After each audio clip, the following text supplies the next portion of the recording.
What's going on, everyone? This is Nate the Great coming to you live from the All Sports All Plays Network. And I am here today with Greg Hot Seat Gallino. And this is the Thursday night full count, even though today is Friday. The show is normally on Thursday nights, but due to some scheduling problems, we had to postpone it one day. But anyway, Greg, how are you doing? I'm doing pretty good, Nate, other than the fact that my bowling average went down about 3 pins last night. But that's all right. They're coming up with a new system on how to oil the lanes, and that's what I'm sticking to for my excuse. So I'm doing pretty good. How you doing? I'm doing well. The Rangers are in a competitive game right now. If we don't score, it's bottom ninth. If we don't score, then it's an extra innings. But if we do, score, game is over. But let's before we get into all of that, let's start off with what we normally start off with, and that is the baseball Jeopardy. And so as I pull this up here real quick, what team in Major League Baseball do you think will finish off with the worst record? Which team? Yeah. I think it's going to be the Diamondbacks, man. I think that they're just, I don't know. They don't have too many bright spots going on. I think that they're going to finish. I knew you were going to say that. Yeah. I don't think it's going to be the Tigers. The Tigers have some up and coming prospects that they're moving around and stuff, and I think they're going to win a few games here and there, but I think the Diamondbacks are going to kind of stick in Loserville, Pittsburgh's right up there, Baltimore's right up there, but I think it's going to be Arizona. Do you know Arizona holds the record for the longest away game losing streak? No. Yeah, it's currently if they lost today, because I actually don't know that. I don't know what their record is if they scored today. Well, no, they have not finished their game today because it's bottom of the fifth, playing the Dodgers. If they lose today, they will have 29 straight losing games against a 29 straight losing streak on away games, not all games, period, but for away games. And that is the longest in baseball history. There have been two teams, the 1963 Athletics and the 1980, I don't remember the exact year, but for the Cardinals, who have a 26-game losing streak. That's away. Yeah. Not good, bud. Let's pull this up, getting a little bit off topic. So share screen. Chrome tab, Facebook Live. So first question right off the bat, as we see ourselves through Facebook Live. First question right off the bat is, what Oriole has the most 100 RBI seasons in club's history? Which is the most in club's history? Rafael Palmeiro, Palmeiro, Eddie Murray, or Cal Ripken Jr.?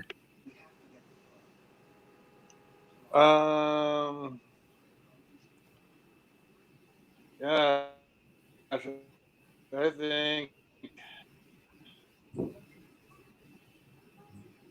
I'm going to go with Eddie Murray.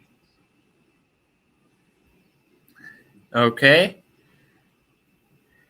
That's what I'm going with as well.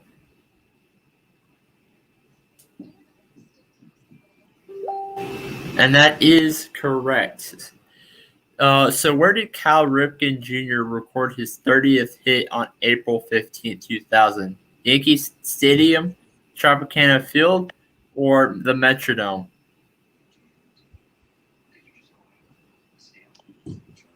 I think he got it at Yankee Stadium. All right, that's also where I'm going with this. That is incorrect. The correct answer is the Metronome. Who is the Orioles catcher in? Who was the Orioles catcher when Trippy Martinez picked off 3 Toronto runners in the 10th inning of the game on August 24th of 1983? Lance Sakata, Rich Dyer, or John Steffero? Dang, I cannot pronounce names. I don't know why. Man, I'm going to go with old Rich Dower.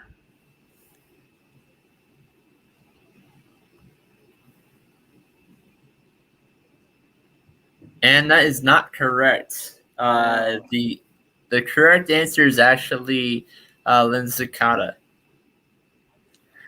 Yeah. What pitcher spent the last of his 9 big league seasons when the Orioles went on the broadcast in Atlanta Braves for 24 years?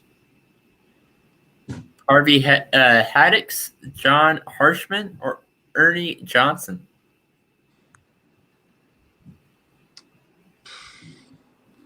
Jack Hardiman.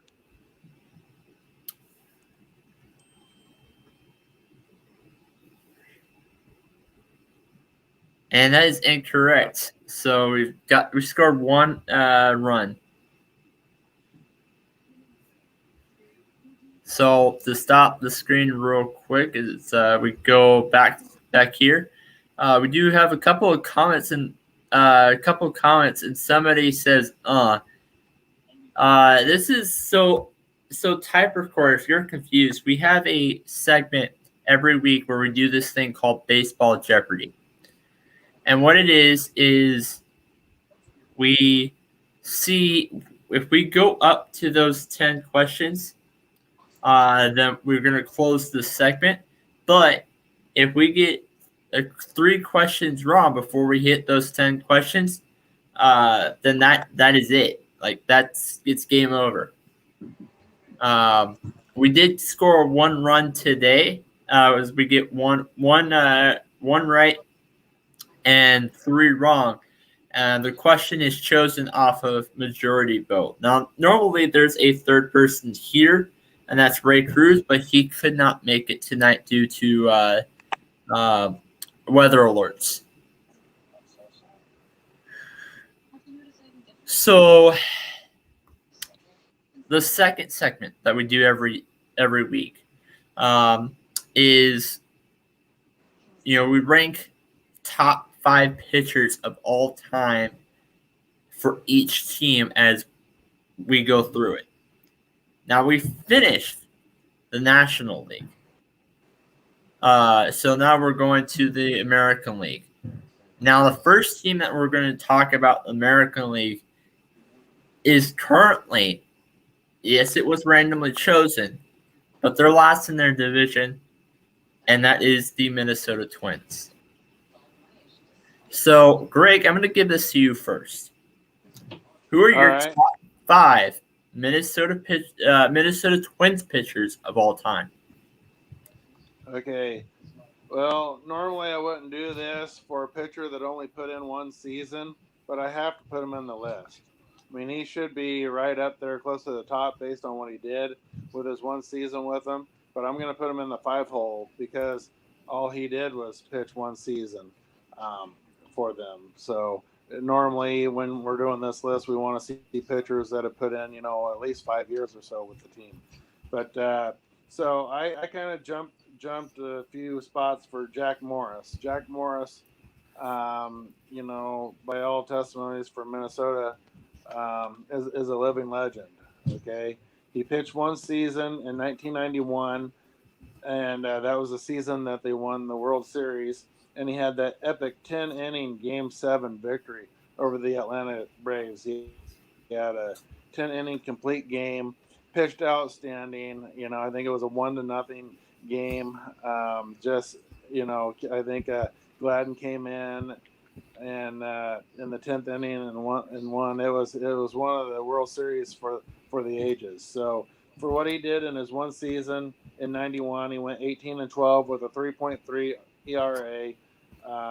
And like I said, he pitched. I mean, he just went out there and was a workhorse all season long.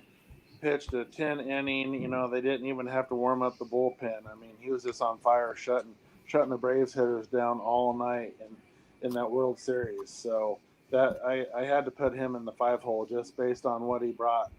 He brought them, helped bring them a World Series in '91, and it was a big part of their success that year. And he was by far their ace of that season. Number 4, I'm going to go with a lefty. I'm going to go with Johan Santana. From 2004 to 2007, he had a 70-32 record. He went 20-6 in 2004 and won the AL Cy Young. So, one bad thing about Johan Santana is his arm didn't really hold up. I think he only pitched about 150 games, maybe a few more, total for his career. So he didn't really stay out on the mound very long, as far as starting pitchers are concerned. But yeah, for his time with the Twins, he was outstanding. So, he won, at least 2 wins for every loss during his time, and picked up a lot of strikeouts. So number 3, moving on to a little bit earlier era, I've got Camilo Pascual.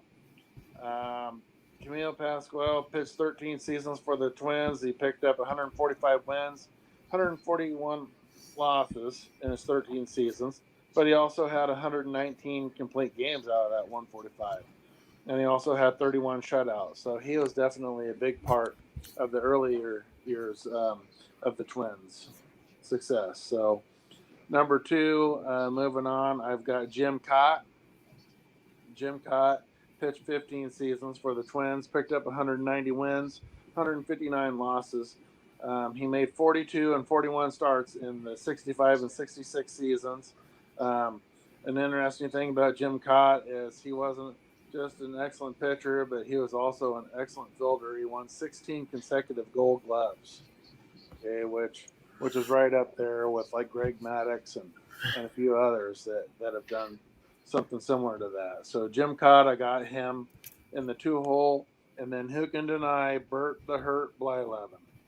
Bert the Hurt, he had 141 complete games, 29 shutouts, picked up 149 wins, 138 losses when he was with Minnesota. Moved around a lot, but he was, he was outstanding for the Angels and the Twins, and he deservedly went into the Hall of Fame a few years ago. A lot of people thought that he might have been on the bubble, but he definitely got the votes to get in, and he was one of my all-time favorite players. So can't deny Bert Blyleven. I think he's by far the best pitcher on this list. So you and I either have the same lists most of the time or similar lists most of the time. This is the one time that you and I have very different lists. I thought we would, because there was a lot of really good pitchers. Oh yeah. This list, yeah. Oh yeah.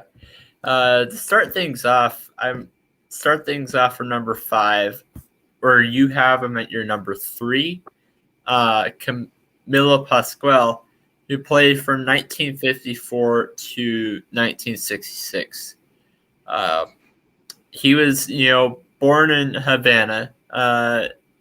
One of the more prized players to come through the Senators' active Cuban Express pipeline before Castro closed it off. But, was 28-66 during his first 5 seasons, lost 66 more games over the next 6 years. So think about it. He won 66 games just in his first 5. But, over the next 6 years, he did get a little bit better. Thanks to the development of, he got really good at throwing curveballs. He finished slowly before the .500 mark, at a 15-16. But only time for the later stretch. He also did have a career high of 8 shutouts in the AL. As Pasquale, increased the fortunes, the mirrored those of the franchise as it settled in Minnesota and became contenders throughout the 1960s. He racked up numerous accolades throughout the dynasty, despite his appearance on 5 All-Star game records. A 2-time 20-game winner in 1962 through 1963, he led the league in shutouts. He led the league in strikeouts. He led the league in complete games. As more strikeouts he collected, the less walks he would give up, overcoming early control problems. Now, 91 might be a popular World Series, but it's not the only time that the Minnesota Twins have made it to the World Series. You look at 1965, which was the world when they made it to the World Series the first time. After an 8-0 start to the season, he missed much of the second half, but was not able to top form. By the time he made his one and only postseason appearance. So, because of that, I did have to dim him down a little bit because of how he finished off his appearance with the Minnesota Twins. So, I'm going to go up a little bit and go through an earlier time period. Let's go to talk. My number 4 is Farpo Marbury, who pitched from 1923 to 1932, and then he had a second stint in 1936. 1924, he set a major league record with 15 saves. You go to a year later, he tied that major league record. And after that, he reset the major league record to 22. A figure that would hold in the record book until 1949, when Joe Page was the guy who raced it. All told, Marbury, he led the league in the AL in saves 5 times and appearances in 6 times. Showing off his pure colors as a reliever, Marbury would set a thin big league mark in 1925 by taking the mound 55 times without a single starting assignment. So let's go into number 3. Now, Greg, you had him on your list as well. I don't remember the number, though. Johan Santana. He pitched from 2000 to 2007. Yeah, I had him in the 4 hole. Okay, yeah, he's on my number 3. He was Venezuelan, born in South Paul. First 3 years, he spent in his first 3 years with the Minnesota Twins. He had great raw talent, but uneven results, which his talents were used as a reliever. His early wilderness was best reflected that he led the AL in 2002 by 15 wild pitches, despite accumulating only 108.1 innings. A year later, Santana finally got his first crack at the starting rotation because the Twins were on a low budget. They couldn't afford a star pitcher to take up the rotation spot for the first run in the playoffs. When Santana won 8 straight decisions down the stretch, it became clear that all along they never really needed one. He had a strong half in 2003, which would tell in the comparison that he had a store of an All-Star break a year later. After a sluggish start to that year, that fastballer slyly mixed in changeups and a curve that would go from 13-0 with a 1.21 ERA to just allowing 55 hits, not 15, 55 hits in one of with 104 innings. Although 15 hits would be really quite impressive.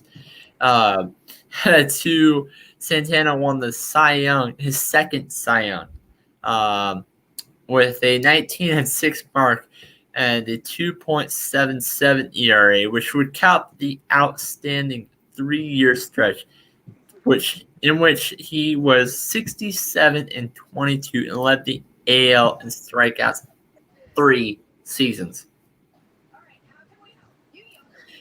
Let's go to number 2. Gotta go with Dutch Leonard. Going way back this pitch from 1938 to 1946.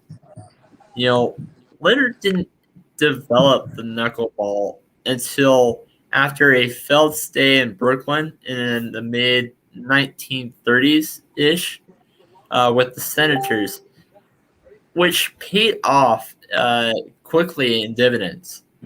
You look at the second year at Washington in 1939, where Leonard was 20-8, and with an impressive mark, considering that the Senators were laying at 65-87. Hard luck caught up to Leonard the next year when he led the AL with 19 losses, despite a slightly better ERA. He was classified as a 4F and then was rejected was rejected for military service. Leonard found an increasingly easy confirmed 4-time replacement with a full assortment of pitches beyond the knuckler. By the numbers, Leonard had the most efficient season in 1945, finishing with a 17-7. A career low of 2 points. That would be really bad if it was a 12.2 ERA.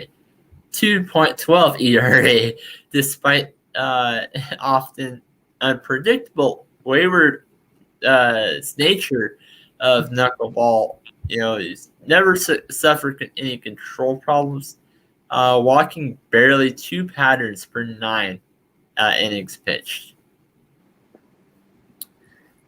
So let's go into number 1. I think this is not even a question. But Walter Johnson is my number 1. He pitched from he pitched a long time ago. This is when I say we're going way back for my number 2 with Dutch Leonard. And with my number 4 for Fibo Marbury, my number 1 is actually going earlier than that. Walter Johnson pitched from 1907 to 1927. He was time. Time may have faded with the legend of Big Train on a household level, but there was a little debate among more knowledgeable baseball fans that he was ranked today as the greatest pitcher to ever take the mound since the birth of the modern era. Slim, but he was standing over 6 feet. Johnson wielded a sidearm motion to throw a sizzling fastball that was second to none in his day. He had no other pitch, but he didn't need one. Many opponents found that he was too hot to handle. Cleveland's Ray Chapman once took 2 quick fastballs from Johnson and never gave up, telling the umpire before heading back to the dugout, "You can have the next one. It won't do me any good." The Senators grabbed Kansas-born Idaho-bred Johnson after hearing these unbelievable tells from his heater in the mirrors, praying for rotten Washington team to pledge more losses than wins. Johnson was sharp from the start, but generated a little tension. But the starting 3 games in its 4 days with the New York Highlanders, the mild-mannered Johnson accepted a little task, but threw shutouts in all 3 games. So that's all I have on that side of things. So Total Deegan sent a couple of message. Send you guys love. We love Nate. So let's go on to the next segment and recap some of the games that have happened today. Let's start off with the first one right off the bat. The Indians lost to the Pittsburgh Pirates. Pirates surprisingly managed to get some runs on the board. That's shocking, because because of their record, 22-44. Greg, I'm gonna let you go first on this one. What's going on with the Pittsburgh Pirates? Because that's not normally what they do. Yeah, that's definitely not what they do. They don't have much for run support usually. They definitely don't have much for pitching. It doesn't surprise me that they gave up 10 runs today from a pitching standpoint. But yeah, for them to put up 11 runs, that's pretty surprising. So Cleveland was equally bad with the pitching. Cleveland, I don't know. It seems like this was a pretty long game because there was about 12 pitchers, maybe a few, maybe more than that, to get through this entire game. So, but here we go. For the Pirates, their pitcher, is it Cooey? I think he pitched 6 innings, gave up 4 hits, 1 run, 1 earned run. But he had this Howard guy that came in for the Pirates. He gave up 4 hits and 6 runs in 2/3 of an inning. So I don't know what that was all about. But it was a good win for the Pirates. I just wasn't expecting this much explosion. But they ended up hitting a couple bombs. Polanco went deep today. Reynolds went yard today. So yeah, it was just absolutely crazy that the Pirates put up 11. And it's one of those games. I don't know about you, Nate. I kind of like an 11-10 game sometimes over like a 3-2 ball game, but I do like pitchers duels too. But yeah, a game like this, the only bad thing about it is like I was talking about, it just sucks sometimes when you're watching a game and it takes 12 or 13 pitchers total to get through a game. That's a lot of starts and stops, Okay, I'm looking at something. There's 2 things I have to say about this game. You look for the Pittsburgh Pirates. They scored 5 runs at the bottom of the first. As a matter of fact, Indians did not get their first run until the top of the 6th. And now you look at the next part of this. I'm looking at the game right now, and they had a 4-run out of the park home run, which was No, it wasn't out of the park. It was inside the park. It was inside of the park home run, and nobody, um, like they managed to score 4 runs off of that inside the park home run. Let 4 people. Yeah, it was a weird game, because you got Yeah, the Pirates scored 5 in the first, then they scored 1 in the third, and then 5 in the sixth. And the Cleveland didn't score anything for 5 innings. Then they had 1 run in the sixth, 6 runs when that Howard guy came in and gave up 6 runs, um, like you were talking about, and then 3 in the eighth. So Cole pitched a really good game for 6 innings, and then the bullpen just came up and absolutely just got bombed. So after 6 innings, they gave up 9 runs. Their bullpen just did not get it done. And Rodriguez, he was able to get the save, but I don't even know if he deserves a save with that bullpen giving up 9 runs in 3 innings. That was ridiculous. I want to say one other thing. Looking at Ren Revera's 2-run single, and there was at third base. There was he threw the ball a little too high, so which is why Cleveland managed to get that last run at the top of the eighth. No runs being scored in the ninth. It was to answer your question. Yes, I mean I'd rather have a two. I'm in disagreement with you on that. I'd rather have a 2-1 run than 11-10 run. I disagree with you on that. As a matter of fact, I'd rather have low scoring sports games than Well, high I scoring like it sports both, games. but it's just nice Yeah, sometimes to see a little bit of offense. but I'd rather see an 11-10 ball game than an 11-2 ball game. Yeah. Now there's one exception. I don't know why, but there's one exception. In football, I rather see high scoring football games than low scoring. Uh, Maybe that's because I'm really good at fantasy over there. So I like to see my guys do really high, but that's just me. So Yeah, in football too, when you got a couple teams that are great defensively, usually the odds are that they don't have much for offensive weapons, especially at the quarterback position.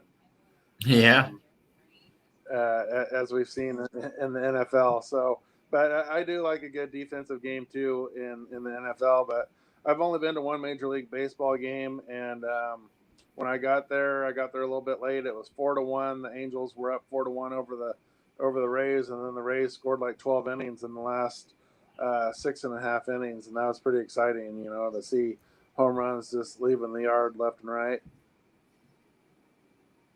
yeah. Now let's move on to this next game, which was complete opposite of Pirates Indians. Instead of an 11-10 ball game, it was a 1-0 ball game, which is usually my favorite because we don't see a lot of scoring being involved in baseball. I mean, in this game. So, Greg, I'll give it to you first. What are your thoughts as the Washington Nationals? Any critiques that you have to make for the New York Mets or for the Washington Nationals, for that matter? Um, it really this game. I mean, you're talking about it was scoreless all the way through, and then Washington came and scored in the very last inning to put the game away. So yeah, you talk about a pitcher's duel. I mean, it was outstanding pitching. Um, Fed pitched 7 innings for Washington, gave up 2 hits, no runs. And then the bullpen, they only used 2 pitchers out of the bullpen. They pitched 2 innings, no hits, no runs. So an excellent pitching performance. for the Mets too. But yeah, they just ended up giving the go-ahead run, But yeah, this was a really good pitching duel. There wasn't a whole lot of runners left in scoring position. I think that the Mets only had like two people all day in scoring position. So I think they might have left four people on base. The Mets did, but yeah, overall it was an outstanding game. But Fed pitched a little bit better than Lucchesi did today. Lucchesi pitched 5 1/3, gave up 4 hits, no runs. Diaz, unfortunately he came in late in the game, gave up 2 hits and 1 run, and that was the big difference maker. So I don't really know if I have a critique. I know that Washington is playing pretty much at a level that I thought that they were going to play at in their division. The Mets are definitely, um, they're not playing terrible. I thought that, I think they're 8 games over 500 right now, but it does concern me a little bit that their all-world pitcher Jacob deGrom left the other night with some tenderness in his pitching arm because he was playing lights out. I think he's got more runs batted in than runs allowed this year. So I think the Mets are still underachieving a little bit. You got Lindor that's not living up quite to his contract yet. He's not hitting the ball as sharply as he did in the past few seasons. But overall, this is going to be a tight division. I think that the National League, you're going to see some tight division races. I think that Cincinnati and the National League's coming on strong and is going to make a run for it in the Central. I think the Mets are going to do quite well once they can get a few more people healthy. And I think that Philly, is definitely coming on pretty strong as of late. But as far as this game, it was outstanding pitching. I was expecting a little bit more. I was expecting more of like a 7-6 ball game out of something like this today, not a 1-0. Not really. I thought it was going to be. Well, I did think there was going to be scoring on the board, but I didn't think it was going to be that high. I was seeing more like a 2-1 than a 1-0. But yeah, now looking at the lineup, yeah, the Mets aren't near full strength yet, but I thought that they could have at least put up 4 or 5, even with what they put out there. Yeah. Really, my only critique that I have in this game is I think that the Mets and the Nationals both should have used less pitchers. Yeah, I think that Fed was playing so good. I don't think they needed 2 relievers to finish the game. I think that they probably could have got away with just one, or even see if he could finish it. Yeah. So to go on and move on to this next game, the Baltimore Orioles, they won today's upset city, apparently. Orioles won today 7-1 over the Blue Jays. Now, in this game, the Orioles got their additional win. I think although I still think that the Orioles are currently last in their conference. The only team I think that is doing worse than the Orioles is the Toronto Blue Jays. I mean, not the Toronto Blue Jays, the Arizona Diamondbacks, as we talked about earlier. So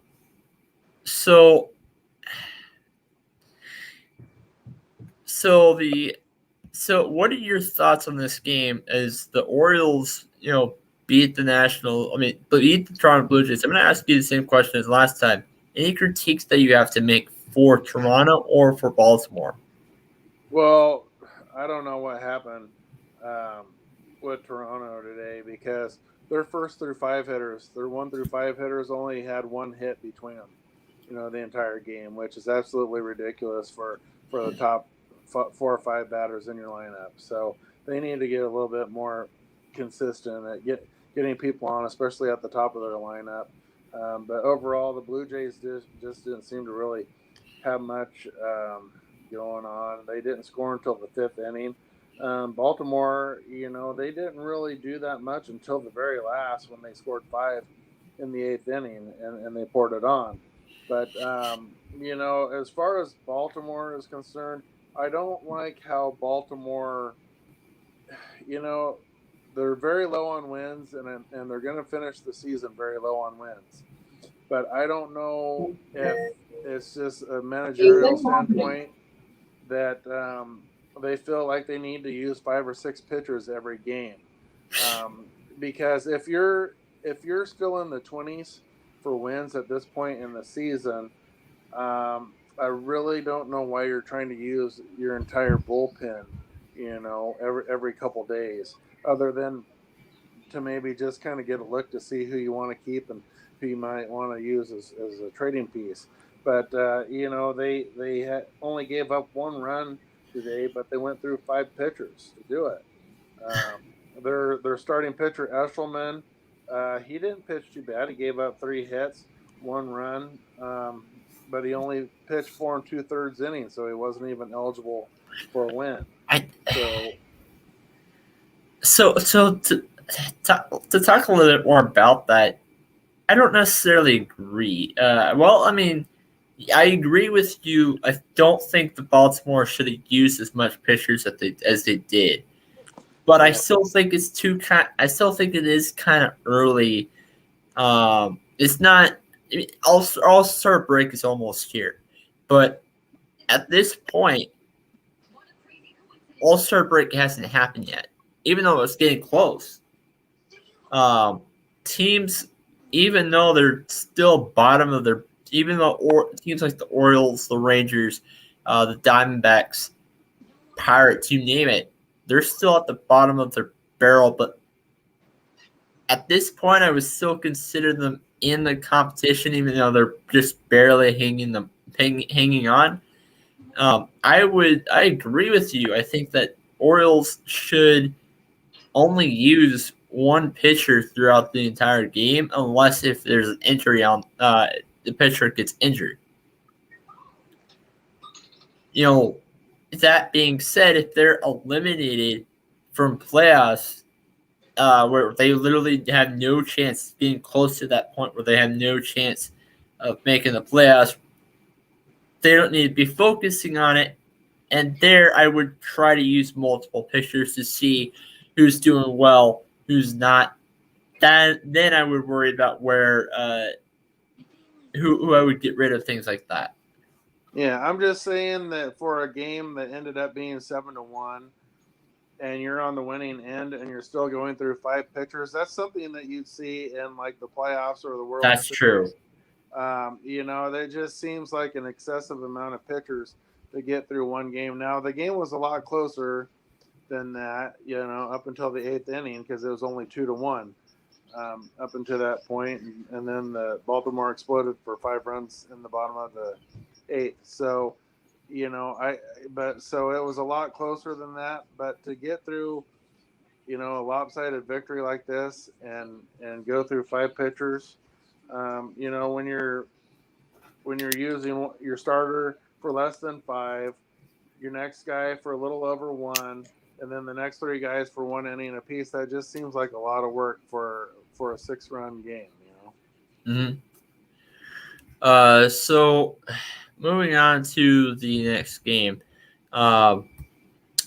So after the Orioles beat the Blue Jays, the Athletics, they pulled off with the victory. Now, I'm going to let you talk a little bit about your team, things you liked. I'm going to start. I want you to start off with the Athletics first. Things you liked with the Athletics as they pulled off with the victory, things they should improve on, and then go on and talk about the Yankees to do the same thing. Well, the Athletics right now are definitely one of the hottest teams in baseball. They've won 9 out of their last 10. I think, they've definitely put on, as we've seen the ebbs and flows of the A's. I mean, they went on that 15-plus winning streak earlier in the season, and then they kind of slid off, and now they're back to their winning ways. So they seem to find their way again after kind of having a little dip in the action. But yeah, it was a big win today. That they were able to pull off a 5-3 win. The Yankees are definitely a team that's still trying to find their way. They're still playing above 500 ball. The Yankees are, even with all their problems and their injuries and their rotation issues and everything else that's going on, they're still playing 500. They're definitely not, um, you know, tearing it up in their division like they were expected to on paper. But yeah, the A's, they're sitting at top of their division right now with 44 wins, 27 losses. I just like how they're getting everybody involved. Everybody's getting some big hits when they need to. Olson hit his 19th home run, so that was big.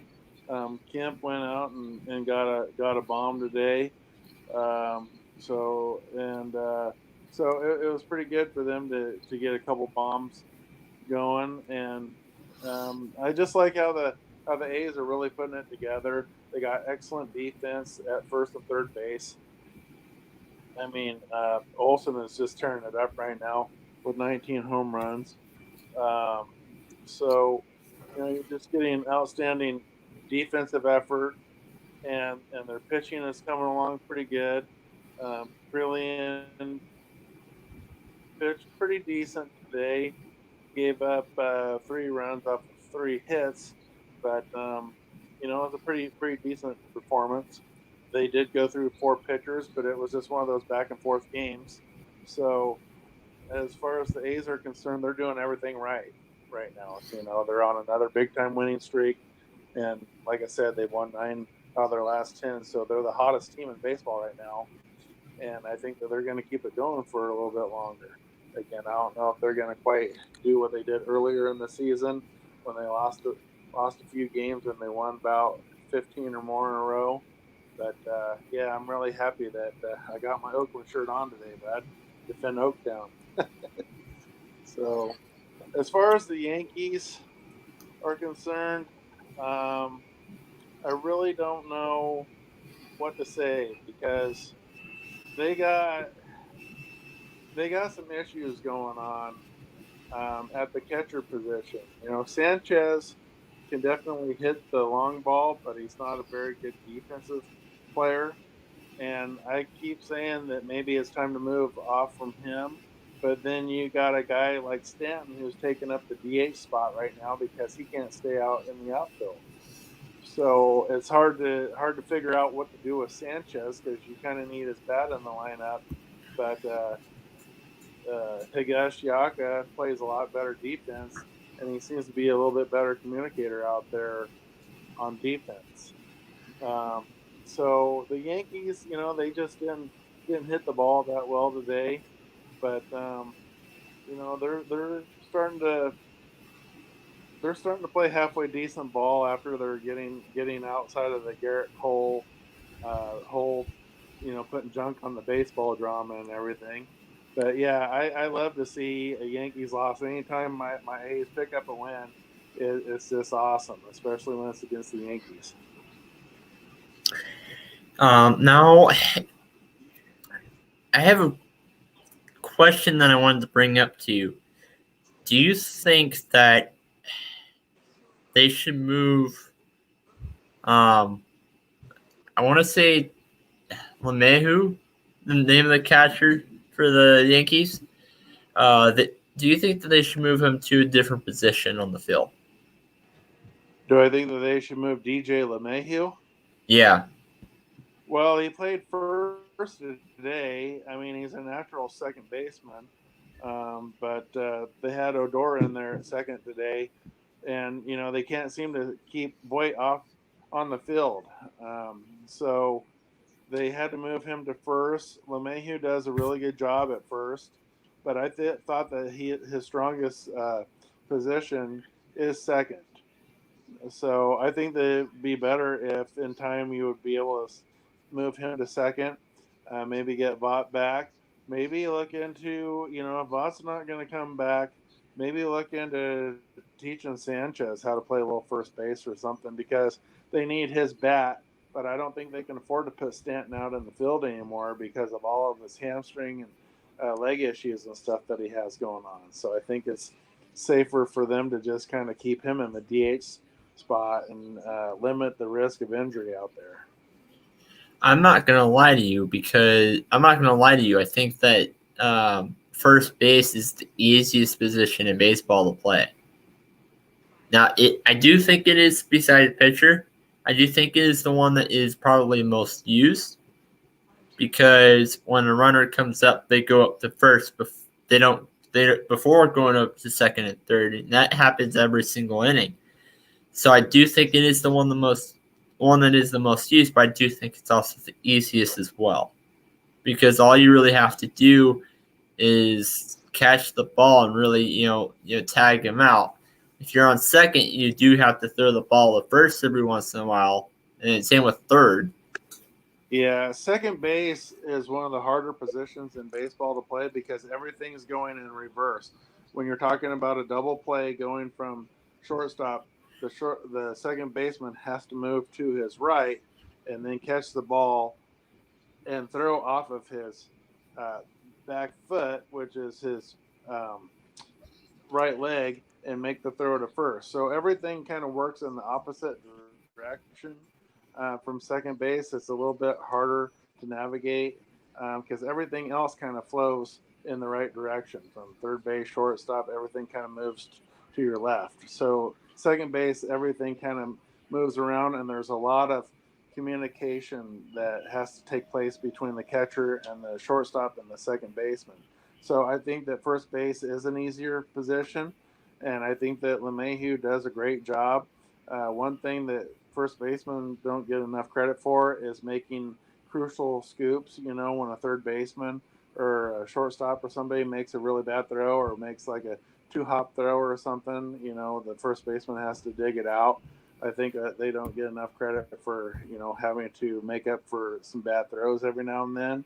But yeah, I think that the first base position would be a good position for the Yankees to maybe start thinking about putting Stanton or Sanchez or somebody out there because it's not an extremely tough position, and you can keep their bat in the lineup, and you know they probably wouldn't risk as much injury and stuff, which seems to be the biggest problem for the Yankees is keeping everybody in their lineup healthy. Okay, so let's go to the next game. Next matchup. Cardinals, they lost. They took an L today and lost to the Atlanta Braves 9-1. Now, the only score the Cardinals had in this game was up in the first inning. You know, Cardinals being your other team, I want you to take the lead on this one. No pun intended. And explain what happened for the St. Louis Cardinals. Why was it that the Cardinals did not have a great game? Well, Carlos Martinez is a big reason for that. I mean, he came out and pitched 3 innings, gave up 8 hits and 8 runs. I mean, that's a big part of why they lost today because he just did not have a great stuff, and the Braves just came out and pounced on it. The Cardinals didn't really have much to show for themselves today. I don't know why you're doing this to me, Nate. You got me all pumped up about the A's, and now you got me all about ready to have tears in my eyes over a 9-1 loss to the Braves. So, yeah. Don't worry, I'll do the same thing to myself. Don't worry. The Cards, left 3 men on base, went 0-2 with runners in scoring position. So, yeah, just complete domination by the Atlanta Braves pitching today, and just we didn't have anything going on. We only got 3 hits. Edman had a hit, Sosa had a hit, DeJong had a hit, but other than that, Carlos Martinez just went out there and looked terrible, giving up 8 hits, 8 runs, in 3 innings. But that said, even after that dismal performance, they only went through 3 pitchers in a 9-1 loss, and that's what I'm talking about with the pitching. At least they didn't have to go through their whole bullpen just to get through this terrible game, But yeah, I credit the Braves pitching. Fried went out there and just pitched fantastic baseball today. Pitched 7 innings, gave up 2 hits, 1 run, So, just pitched outstanding. And then Santana and Webb came in and, sealed the deal for the Braves. So it was just an outstanding pitching performance today. Fried had 6 strikeouts, only gave up 2 walks. So Contreras went yard, Albies went yard. So they just pounced all over Martinez today, and it was just a rough outing for him. Usually he has a little bit more electric stuff than what he had going on today, but they just seem to be sitting on everything that he had to put out there today. So, but why are you doing this to me, Nate? Like I said, I'm gonna have to do the same thing to myself here in a little bit.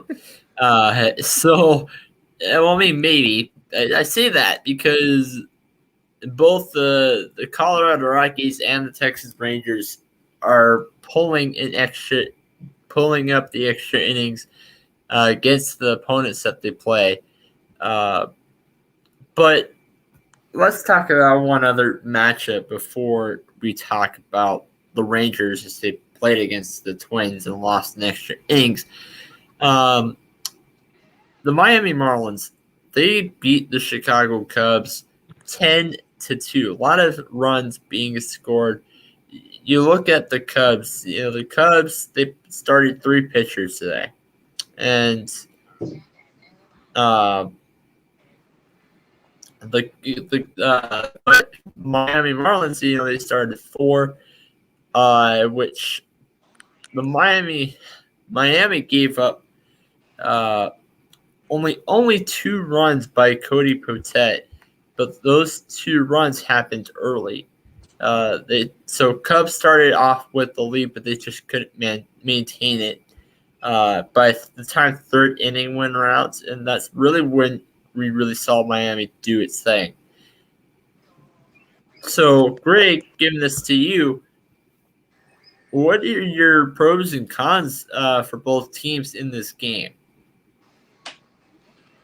Well, the cons for the Marlins is I don't know why they had to go through 4 pitchers for a 2-run game. They only put their starting pitcher out there for 3 2/3 innings. He only gave up 2 runs, gave up 3 hits.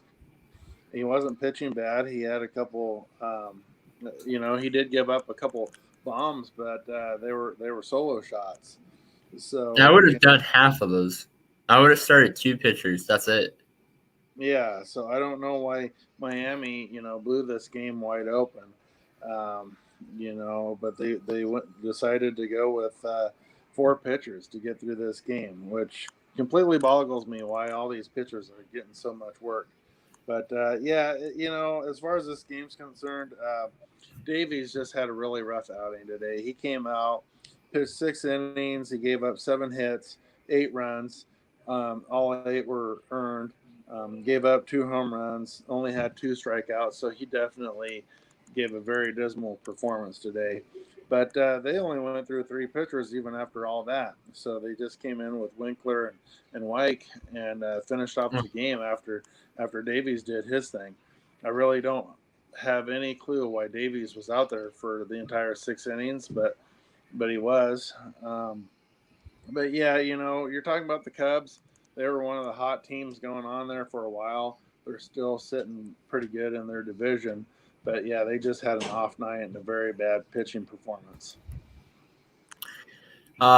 So I'm going to talk about – we'll move on to this last game. We're going to skip the other segment that we have doing the top 5 teams of the week. We're going to skip that segment this week. But let's talk about one more game. As the Texas Rangers, they lost in extra innings today against the Minnesota Twins. This was a terrible. Well, I mean, it was a good game until the 10th inning. I think this is the first time. Now, Brandon. Well, now I do have a Twins friend, so if he's watching, he might correct me on this. But I think this is the first time this season where the Twins actually won an extra innings game.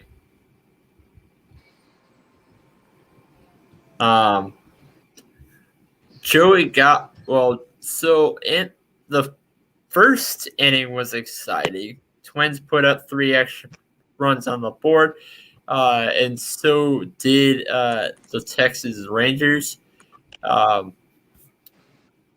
Texas Rangers scored 2. They scored. They tied the game up on the 4th to make it a 3-3 ball game, and then Minnesota scored right after that, and then the Rangers scored in the 7th.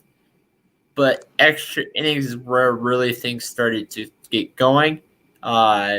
Minnesota scored 3 runs in the 10th, while Texas scored 1, which is really that third innings where really when the final started to happen.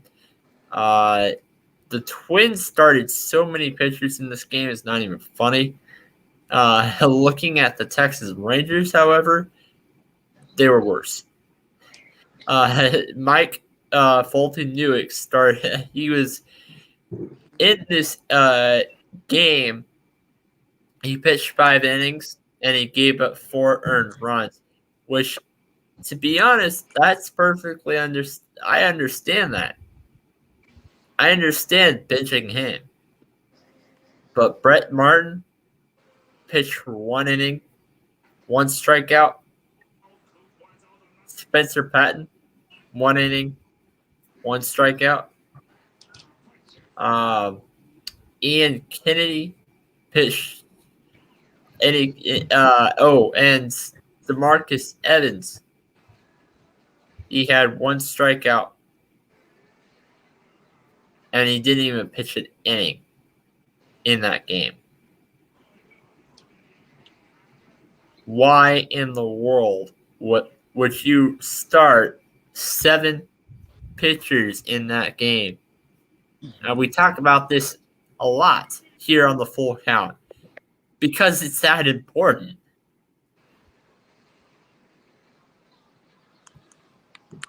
Now, Greg, I'm giving this to you, but that's my rant for both teams, actually. It's not just the Rangers who's doing this, but it was the Twins as well. Now, I'm giving this to Greg. What are your thoughts on this game? Well, I'll tell you what, this game could have been a lot worse as far as the Rangers are concerned, because Minnesota did not hit the ball very well at all with runners in scoring position. I think they went 3 for 11 and left 8 people on base. So it could have been much worse, but I think that it's absolutely ridiculous when you're talking about a 7-5 ball game and you're using 12 or 13 pitchers combined between both teams to get through a game that's only 7-5. I think it's absolutely ridiculous that starting pitchers are only going 4 or 5 innings right now, and a lot of teams are going deep into their bullpen just to try to get through games. We've seen a lot of pitching changes today, especially the Baltimore game, especially this game. So it's just sad to see this many pitchers, and most of these pitchers are only coming in for an inning or even less. So I think you're right on the money on that one. So that's all I had to say. This has been Nate and Greg signing out. See you next week. So peace out, everyone.